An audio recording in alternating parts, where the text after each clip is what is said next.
Hello and welcome to The Price of Music, the show that looks at the money behind the music industry with me, Steve Lamack, and Music Ally's Head of Insight, Stuart Dredge. We're recording this episode a day earlier than we usually do because at least one of us, as mentioned last week, will be attending the Music Venue Trust's annual Venues Day tomorrow. There'll be grassroots venues from all over the country gathering together to talk about, well, both the successes they've had and the challenges which they currently face at what looks like it's becoming possibly a critical time for some of these small venues. You were optimistic last week, weren't you, about the MVT's offshoot Music Venue Properties and their scheme to buy up small venues to help preserve them for the future. But it is a tough time, isn't it, Stuart, for many small promoters facing rent increases and high energy costs, amongst other things. I think so, yeah. It's almost like there's some good stuff happening and some optimism. So I think it'll be an optimistic event in that there's a path forward. But yeah, it's been a tough year, I think, for everyone in the live industry. Yeah, I think the other thing, which this only struck me a couple of weeks ago, is that if you look across the live music landscape at the moment, is the way that possibly there's a change in spending patterns amongst the audience as well. And I wonder how that'll impact on smaller venues, particularly if the big tours by the likes of Oasis and Coldplay, if they potentially suck money out of the grassroots circuit, because if you're spending a lot of money on a ticket for one big show, then that might affect whether you go to a couple of smaller shows as well, having forked out so much for one big gig.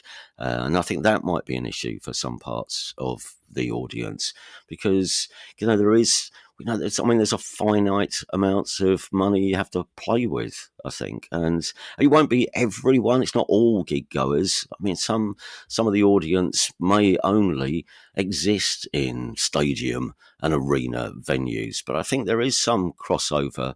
And it's not just at grassroots level. If you move up to theatre level as well, I think, there is the possibility that money will be sucked away from buying tickets to those gigs because of how expensive it is to go to the much bigger gigs. And I hadn't noticed this either until it was pointed out to me, but the Oasis tickets went on sale in what was, for many people, payday week. And then you get a month down the line and then Coldplay tickets go on sale in payday week, which, as I say, I can't help but fear that may have taken away some ticket sales from your grassroots local venues. But that's something we might find out more about tomorrow. We'll report back on Venues Day in the next show, hopefully.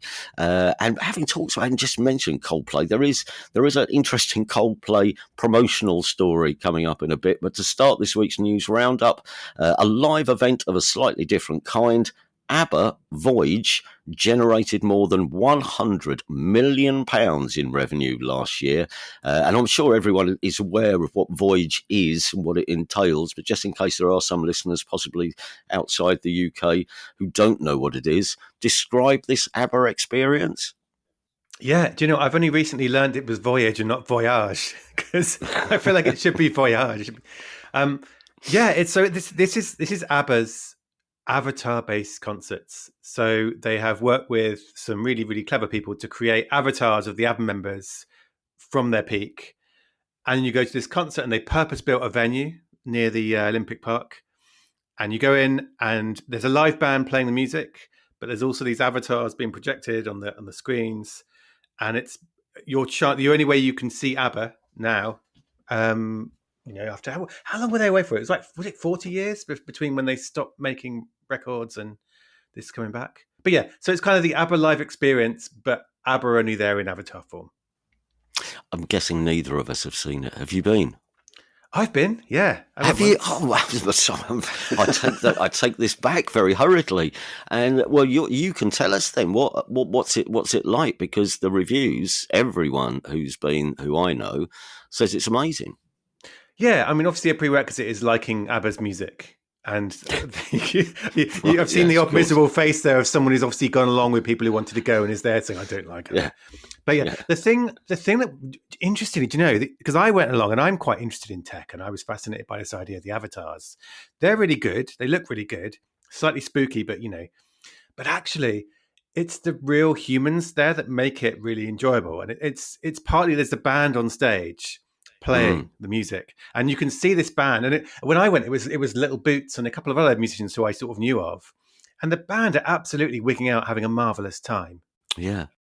So like the band having an amazing time, and that idea of live humans on stage is really important to it. But also, I mean, everyone around you has had 10 gallons of prosecco beforehand. It's a big night out, and everyone is absolutely losing their shit to all they have, and it's like hit after hit. So in a way, although the message was technology, actually it is the people on stage and the people around you who make it such a good night, I thought.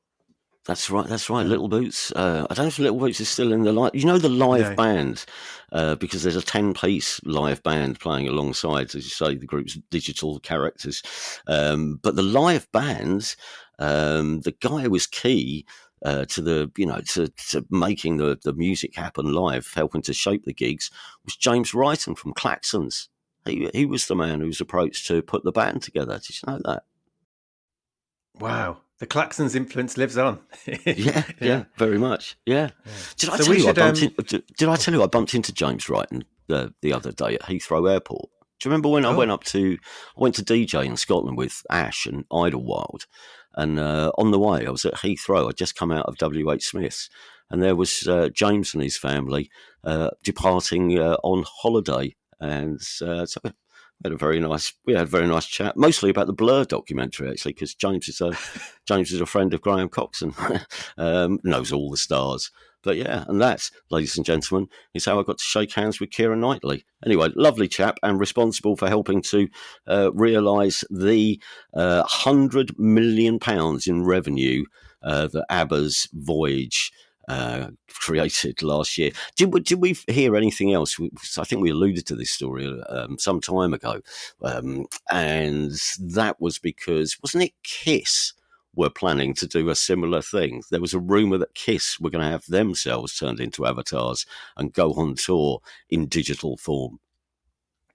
Yeah, I mean, these things take a long time to put together. So there've been a couple of announcements, and now it's all being kind of worked out. And they're probably in studios wearing those kind of outfits with ping pong balls all over them to be kind of motion captured. Yeah. So, but I think the thing, I mean, we ought to talk about the money, shouldn't we? Sorry, You've been itching to get that in. Yeah, not one of the songs they played actually when I saw it. Right. So what I thought was interesting was that it's making more money, ABBA Voyage, than it was the year before, because they're having more performances. So they did 228 performances in 2022 and then 374 last year, which makes me realize the thing about avatars is they can do like more than a concert every day and they won't complain. They won't get worn out, because you can scale this. You can, and they could be doing it in several cities in the future at the same time. So in terms of money, it's very different to what you would make from a band playing a traditional tour. Nearly 1.1 million people went to see it last year. And it costs a lot of money. Like the cost of sales of this were like 99.1 million quid. So it's not like it's printing money in terms of profit. There's a lot of money being put into the experience, keeping the venue running. Obviously, the royalties are going out too. But it's a success. And what they said in the financials was, we're going to carry on doing it until people don't want to come anymore. Essentially, we don't see an end. We're not setting an end to this. We're going to carry on. And based on that, it's going to carry on for a long while yet. We've talked a lot recently about artists selling their publishing rights to their songs. Here's a story about some legends who are flogging their recordings. Pink Floyd have agreed to sell their recorded music catalogue to Sony Music in an agreement which is it's supposed to be worth around $400 million. Yeah, it's one of those things where the deal hasn't been formally announced, but there are reports saying the deal's been done, after like quite a few months of reports saying the deal was being done.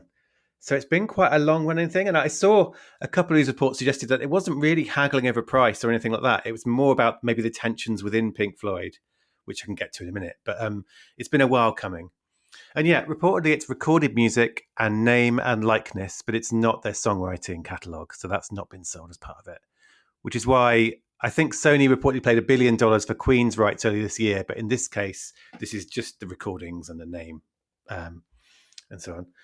And yeah, and I feel like I've talked about this before, but this is like an example of a partnership between like big music and big investment.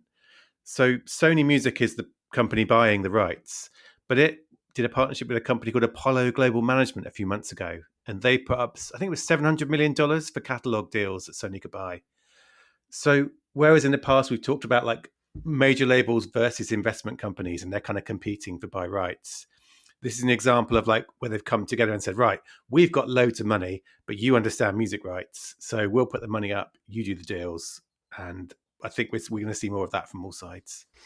And you talked about the tensions within Pink Floyd. Do you mean you have to get all the members of Pink Floyd to agree on the deal, otherwise the deal won't happen? Well, I think that's it. And even now, like when Sony has the recordings, my assumption would be that if they want to do stuff with that catalog, remaster, whatever, they're still going to have to get them to agree. And I mean, I don't know if you saw, there was a Guardian interview with David Gilmour last week, and someone said, "Are you really not going to play with Roger Waters ever again?" And he said, "I tend to steer clear of people who actively support genocidal and autocratic dictators, and nothing will make me share a stage with someone who thinks such treatment of women in the LGBT community is okay." So it really is efficient. It's not one of those things where, well, they'll get back together for money sometime. So that is an ongoing thing. If you're managing Pink Floyd's catalogue, of if you want to do stuff, you probably need to get them to agree, and they're quite far apart. But well, I assume the deal will be announced probably in the next few weeks if it has been done, and we may find out a bit more then about what their plans are for it. But for now, it's been done.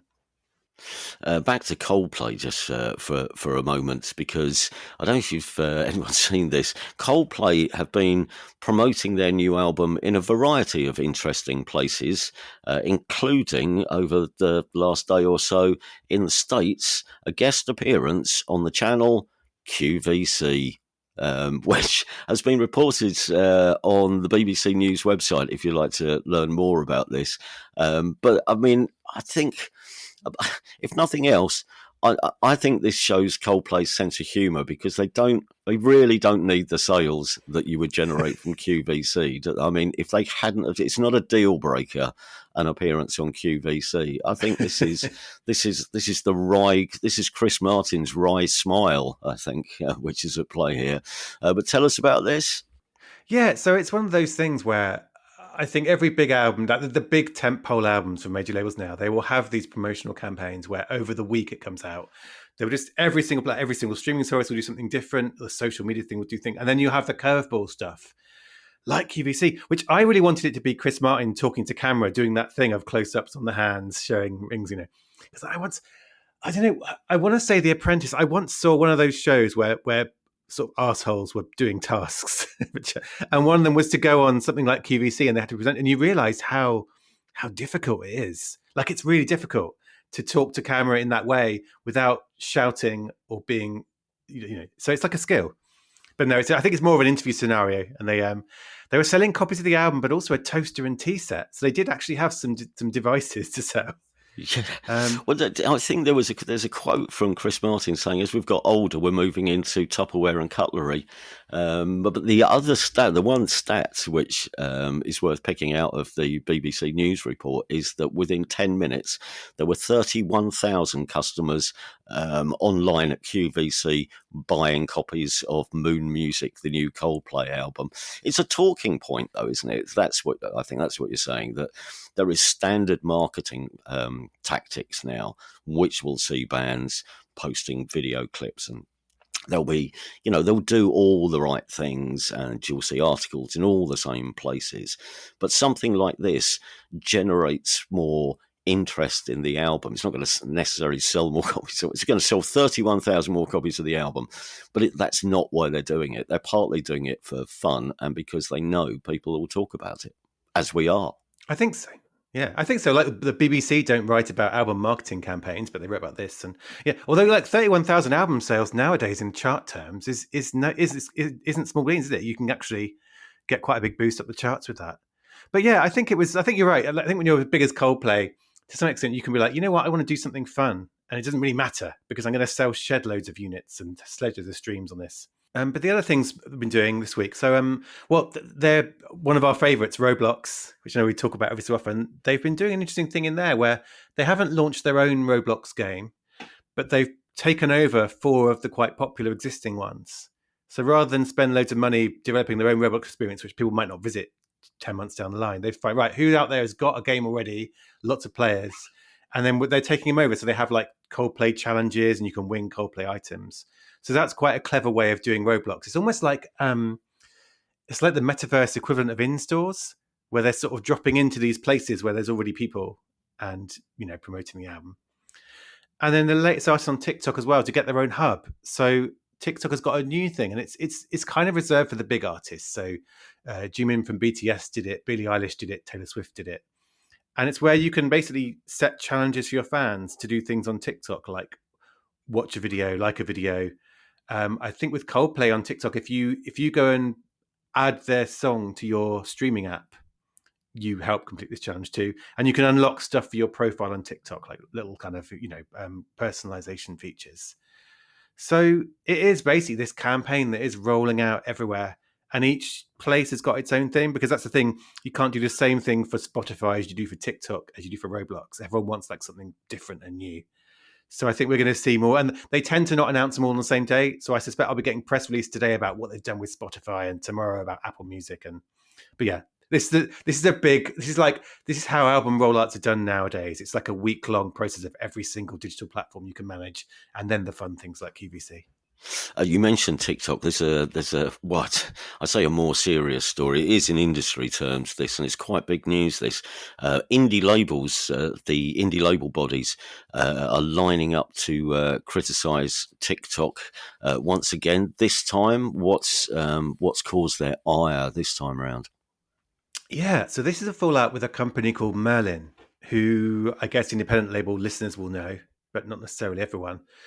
So Merlin is the licensing agency for independent labels. So if you're Universal Music, Warner, Sony, you can go to Spotify and do a deal directly. If you're a small independent label, you can join Merlin, and Merlin will negotiate for you. And it's like a collective licensing thing. So it's like all the indies together have quite a big share of the market. I think it's 15% of Merlin's members. And so that's been the theory behind Merlin, is it negotiates with big tech companies on behalf of lots of indies. And it wrote to its members last week saying, yeah, its deal with TikTok was up for renewal, but TikTok had walked away without even bothering to start talks. And it wanted to instead sign direct licensing deals with independent labels. So what Merlin says is that the reason TikTok is doing this, it's ditching the collective licensing from Merlin in favor of making indies do it directly themselves, is it wants to give them a worse deal. Like if you're a tiny independent label, you can't negotiate with TikTok. It will just say, here's a deal, take it or leave it. And TikTok came out and said, no, that's not the reason. We love independent music. We really love independent music. But we had some, and they called it operational challenges with some of the music that was delivered by Merlin's members, who include labels, but also distributors. And it suggested they might have problems with fraud, sort of manipulation, streaming, the stuff that we've been talking about in the wider industry quite a lot recently. TikTok seemed to be saying, well, we've had some problems with some of the music delivered through this Merlin deal, so we think direct deals with labels will help fix those. And then since then, all the independent label bodies have been coming out one by one saying TikTok's talking rubbish. It's not about fraud. It wants to fragment the independents and drive down their royalties. And that's kind of been the debate so far. TikTok saying, no, we just want to make sure the music is all kosher. And indies saying, no, you want to pay us less royalties and give us deals that we can't say no to. So that's been the kind of general tone of it. It's interesting because you don't know whether this is a game of brinkmanship. TikTok's record in negotiating with music companies, as we've seen and covered on this pod, has in some cases, it's not been an easy ride for anyone, has it? And do we suspect will this be a universal style standoff in the making, where Universal eventually pulled all their music from TikTok because they couldn't agree a deal? How powerful is Merlin? What's the depth of opinion, and where do we go next with this? Well, it's difficult because one difference from Universal is that TikTok, according to Merlin, walked away without even trying to open negotiations again. So it wasn't like they've been negotiating and haggling for months and couldn't reach a deal. It seems to say that TikTok were like, well, no, we really don't want to do this. I think that the two interesting things about it for me are, one is that the independent community are saying this idea that it's about fraud is wrong, because they could have tackled that with Merlin. They could have, if there was problems with some of the music being delivered by those members, TikTok could have worked with Merlin to do something about that. It could even have cut those people out. Like if you were a distributor and you were just delivering dodgy music to TikTok through the Merlin license, TikTok could just say, "I'm not taking your music because we've identified fraud." And that's what independent people are saying. They're saying we don't buy that argument that it's about that. But the other thing, and this is the thing we're waiting to find out really, because last week TikTok said to labels, right, we'd like to offer you direct deals. Sign this NDA, this non-disclosure agreement, and we'll send you, details of what the direct deal will be. And so when those land in inboxes is when we'll find out, because if it sends those deals out and those terms are worse than they were getting already, or worse than they were expecting to get with Merlin's renegotiation, then that will show that it is trying to drive down the royalty to pays them, and it's trying to give them a worse deal. And if that happens, even if you're NDA, which if you're not in the industry, that means you can't share on that stuff publicly. You'll get in trouble. But if the deal terms are worse when they land in inboxes, word will get around very quickly and people will start talking about it, and they'll say, look, we're proving you're lying because the deal's worse. Alternatively, maybe TikTok will offer them a better deal, which is a possibility. And then, there's some reason why it wants to do it directly. So it's one of those things where it's very polarized at the moment. It's the independent people saying TikTok doesn't respect independent music, wants to pay us less. And TikTok saying, no, we just really want to make sure the music is high quality and no problems with it. And they're but it's like, to go back to your question, it doesn't seem to be a universal situation in terms of they might get back to the table. That looks kind of remote at the moment, but the deadline is the end of this month, October. And at that point, if you're an independent label who was licensing through Merlin's TikTok and you haven't signed a direct deal, your music will come off TikTok. It'll be removed. So there's like a deadline running, and that means that a whole bunch of independent music could go off the platform at the end of this month, because if the labels stick together and say, no, we're not signing these direct deals, you have to get back to the table with Merlin, there will be this crunch point where it might lose a lot of independent music. It's just, you imagine this. I mean, it could end in another of these staring contests, waiting for someone to blink first. It does feel, I don't want to appear overtly cynical, particularly when it comes to, these big new tech companies, but it does feel like there is an element of divide and rule here. And it might not be that if you give them the benefit of the doubt, even, it might not be that they want to pay everyone less. They might have identified some labels potentially who they think, well, this is where the money is. And so these big independent labels, we will do a decent deal with them. But what we're going to do is we're going to then offer less lucrative deals to some of the labels who we don't care about as much. And then it all comes down to whether all the independents stick together through Merlin, and then what happens after that, I suppose. Would that be a reasonable reading? Yeah, and it's difficult because Merlin was set up years and years and years ago in the days when big technology companies would launch music services, like download stores at the time and then streaming. And they'd be like, we need to get the 3 major label deals sorted and we'll sort the independents later on. They didn't really give them priority. And Merlin was set up to say, no, actually, independent music is important. Together, it's a big chunk of the market. And you need to offer them, not just to offer them a deal, but offer them a good deal that matches the majors. But it was also set up to make it easier for those technology companies. Because even if you're a Facebook, a Spotify, a TikTok, whoever you are, do you want to sign one licensing deal that covers lots and lots of independents, or do you want to have 1,000 licensing deals that you have to manage and moderate and deal with? That brings its own costs and time and effort. So in theory, Merlin makes it easy for those companies. But yeah, I agree with you. Without knowing all the stuff that's gone on and behind this, it's very difficult if you're a big technology company. And TikTok's parent company makes tens of billions of dollars in revenue every year. It's a big, big organization. If you get in a fight with indies, it's very hard not to look like the bully. And it's very easy for you to be portrayed as a bully. And so if you're going to pick that kind of fight, you really do need to have good reasons. And you really do need to be doing it for the right reasons. You can explain and prove. So that's what's going to come next. We're going to find out maybe what the new deal terms are, and maybe hear a bit more about what the problems that TikTok saw was and why it thinks it can sort them out directly with indies better than it could with Merlin. And in the meantime, everyone else is jumping in and having their say. So we'll have a few more sort of days and weeks of everyone arguing. to look forward to. I must say though, if you wanted or were worried about your reputation and how you were perceived, just walking away without any form of negotiation is possibly not the way to come out of this. Looking like the good guys. Finally, this week, well, in fact, last week we brought you news of Billie Eilish doing a deal with Google Maps. This week, Doja Cat has teamed up with Airbnb. Yeah, which is, the place you go to rent a house or an apartment or a room.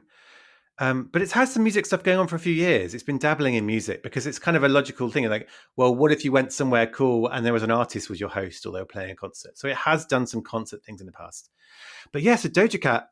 So 26th of October, only 15 fans can book in. And it's somewhere in LA, a mystery location in Los Angeles. And they've done up a house with kind of a brand. So the decor is, I think it's her grandmother's artwork because her grandmother was an artist. And the food is going to be chosen, the playlist. Like they've created like a Doja Cat space. And then she'll turn up and do a performance for 15 fans, essentially in the living room. And I think it's $77 to attend. So it's not one of those things where she's charging like $4,000 a ticket to make loads of money. It's kind of a promotional brand partnership thing. But do you know the best bit about it? The best sentence in the description of this. So the listing is written as Doja Cat, and at the end it goes, "I can only withstand this exchange of energies for so long. So this is not a stay. So you're not going to get to stay in the house overnight. You're going to get kicked out at the end of the performance because the energy is too much." But it's every gig should end like that, with the artist saying, I can't withstand this exchange of energies for so long. Go home, get out." It's like those parties you have, isn't it? When you're looking at your watch thinking, can you go now? Sorry, but it's getting late. Got to get up in the morning. Turning all the lights on and the music off. Go on. Sling your rook. That's where we'll leave it as well for this episode before we outstay our welcome. If you have enjoyed the show, and we hope you have, please do subscribe in your podcast app and give us a review and a rating if you can, because it helps us in all sorts of ways in our efforts to build the show and take on the music industry. Or if you have some spare change, then do come and join our growing gang of subscribers who have already very generously signed up to support us via our Patreon page. You too can become a Price of Music fan or super fan for as little as £2 a month. So over the course of the year, what's that? That's one vinyl album. Are we not worth one vinyl album to you in the next 12 months? If you would like more information, just go to patreon.com/thepriceofmusic to find out more. And if you have a question which you'd like us to attempt to answer for you on the programme, email us at thepriceofmusicpodcast@gmail.com. That's thepriceofmusicpodcast@gmail.com. Thank you very much for listening. Look after yourselves. Cheerio.